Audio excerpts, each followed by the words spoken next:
Hello everybody and welcome back to The Forge. This is JF and this is Intro to Blacksmithing Part 10. Here you can see the leaf is finally getting those finishing touches. They're really turning out to be what we're trying to make them. And you can see the differences in approaches. He's playing it safe while I'm trying to go as crazy as I can with no fear of breaking it or anything. I'm just trying to practice different techniques and see what I can do. As far as art is concerned, these aren't, now that is taken over into the artistic portion, it is not so focused on good technique. It's mainly just focused on how you feel about it, really. It's focused on what you think will be the best move, because since it's art, it can really be anything. It doesn't have to be a perfect technique. You don't always have to hit it straight on like you would if you were trying to go for a very specific shape, and I'm just trying to see what worked, because at this point anything that it turns out to be is correct, because leaves are all different, and that's the whole point of having a leaf. You get the basic idea and technique going up to it, and then once you get to the point where you have your leaf, a leaf shape, then you can get artsy with it. You can add different designs into it. You can ruffle the edges, you can curl it a little bit. You know, you start to pick up on these things, and that's all up to you at that point. If you're following along to learn, definitely watch the whole thing if you haven't been around. If you have been, thank you for sticking by. This is the second to last video, so keep an eye out for that next one, probably coming out Monday next week. Otherwise, thank you so much for watching and tuning in. Like and subscribe for more. I hope to see you on the next one. Goodbye.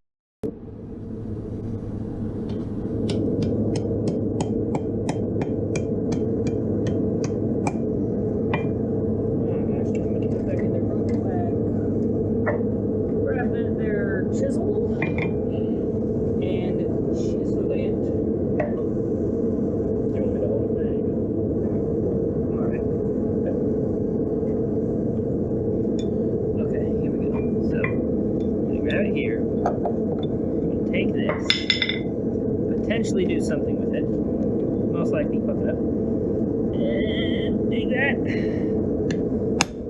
Oh. Yeah, it came off with the thing, so hold this please, right here, right there, against the corner.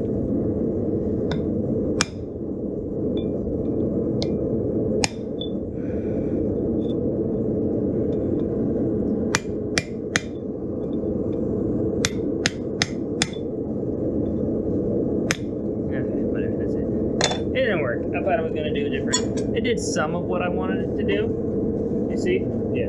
That was kind of going for. I think what I'm going to try to do is have you maybe hold it like this and then just try to hit it with the chisel right in there. Okay. Yeah, maybe.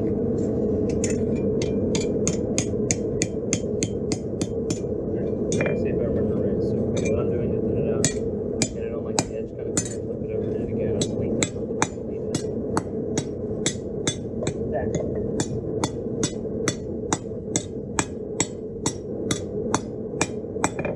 You're just drawing out the steel. That's what you gotta do. This one, I'm definitely gonna hit it. I think what I'll do is I'll have you hold it like right here at a weird angle.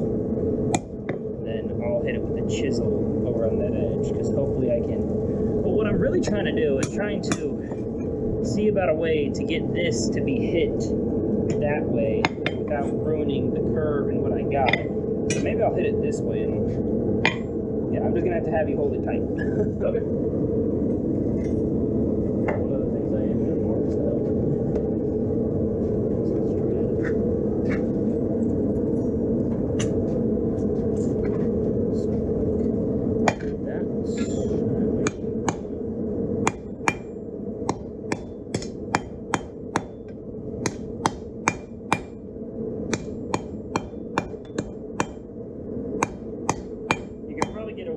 Hammering those sides for a while.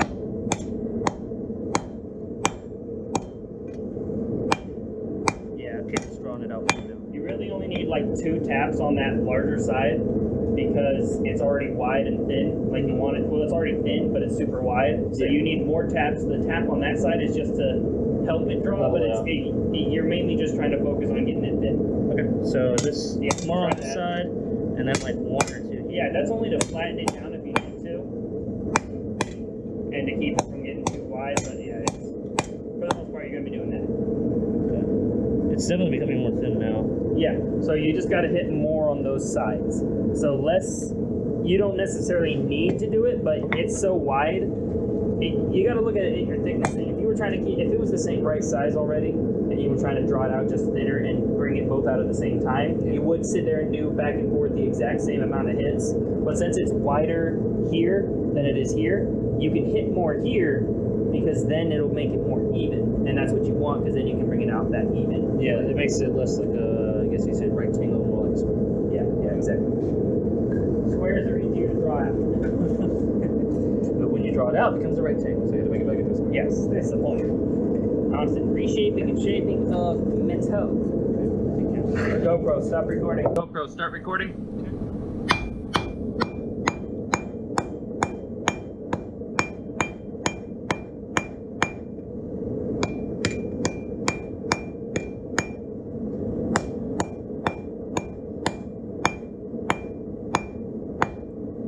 Okay, that's about as thin as I really need it.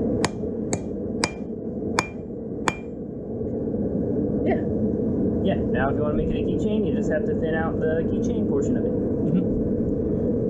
So let's figure out how I would do that. So I've got something equating a leaf. I've got the bottom part thinned out, kind of how I'm trying to get it at right now. Yep. The curves are there. The right side could use a little bit of a better curve point. No point here. I think I'm content with that though, especially as a first piece. So I guess the next part would be going about how to make it into a keychain. Yeah, so you're just doing, now you need to do what I'm doing. Because this is what you need to be doing. GoPro, stop recording. GoPro, stop recording. Oh my God. GoPro, stop recording.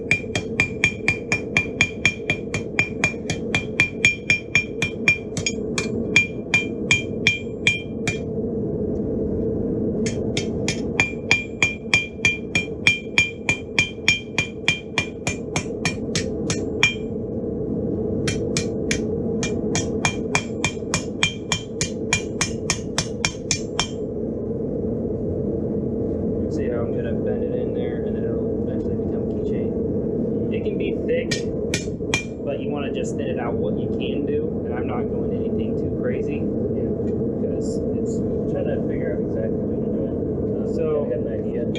this is going to eventually wrap around and be a loop. Okay, so you're turning it into a loop. Yeah, it's going to be the keychain. Yeah. Portion of the keychain. So what you're going to do is, like you have your key ring, right? Like you have these key rings. They are one wire wrapped around and they meet in the middle.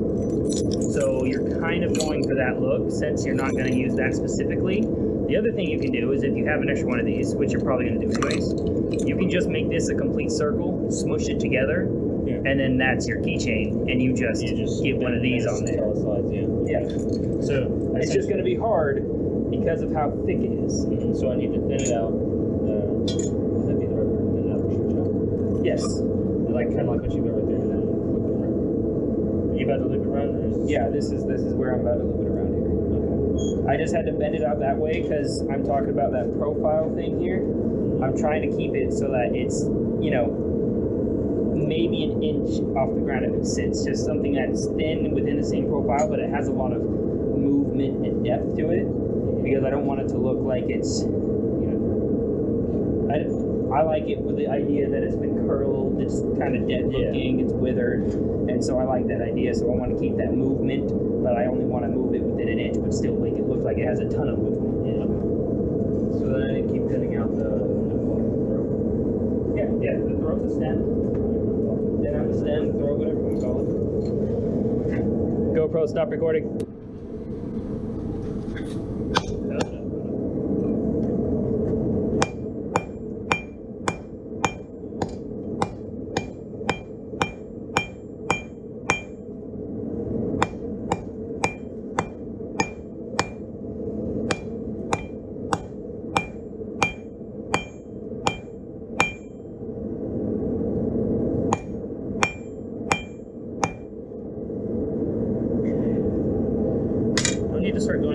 the back end of it? Do we need to start pulling more back, or do I keep you doing it right here? Where are you doing it?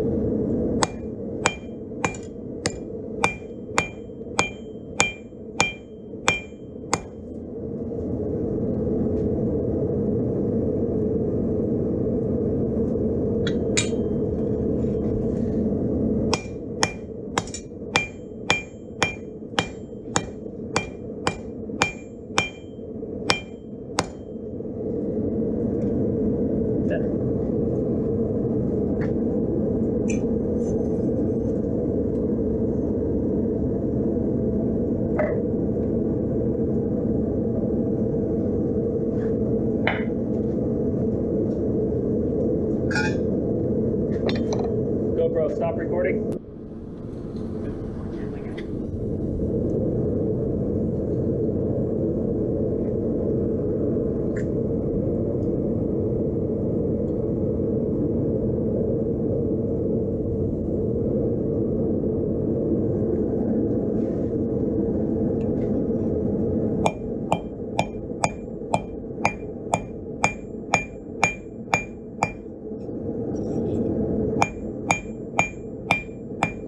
I would just put that around the hook, the anvil, the horn. So, like this? I would put it around the horn and hit it on the edge so that it widens out a little bit. You want it to be able to fit around the horn. Like that. Yeah. And then get it around the horn, have it have full contact, then hit it as flat as you can against the horn. So you'll have to adjust the thing. Yep, stop the thing. It's still weird. Oh yeah, it's gonna be weird. But yeah, basically what I want to get in with it. Something like that? Yeah, but it's too cold. Go ahead. Okay. I mean, it's technically good for a little bit, but like, don't waste your time with it. But like, yeah, I want you to hook it around like this thing.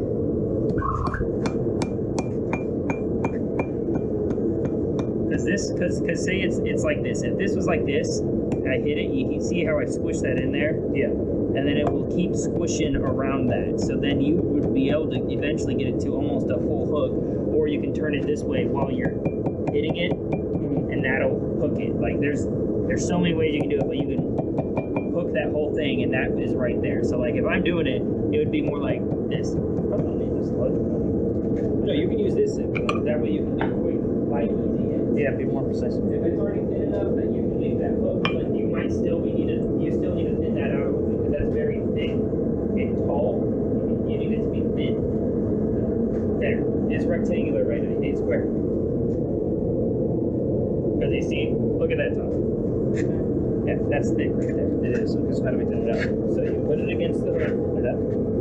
I would do other way, but yeah, you can do it like that for now.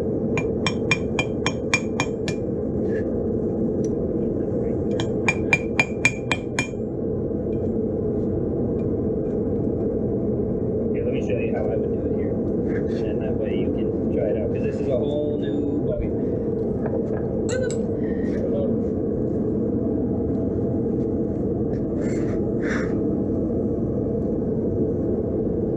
Okay, so I need to thin it out. The thinning it out will hook it for you. You are in the process of hooking it, but you can. That's what I was trying to do here. But again, I already had those inclusions in it. So honestly, with a little bit of the light went off. Sorry, y'all.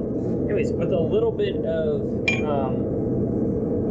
movement elsewhere in my keys, it would have broke off eventually because I already had those cracks in it. Yeah, you don't have those cracks. You can see in here that you don't have those cracks. So It was thick enough that it didn't. yeah, yours is thick enough that it's not going to break. I mean, this is, you know, we could say, oh, it's the quality of the steel, but I mean, it was just me fucking with it too much. But so see.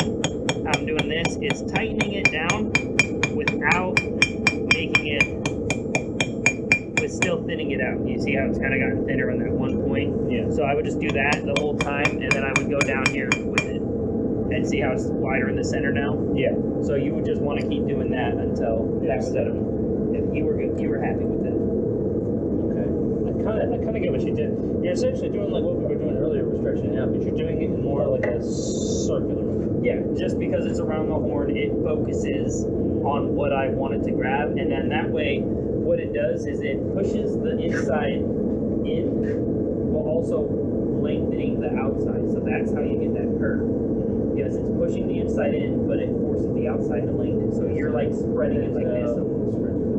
Yeah, I mean you're basically just doing that, as if I was pulling this apart to make it long. GoPro, stop recording.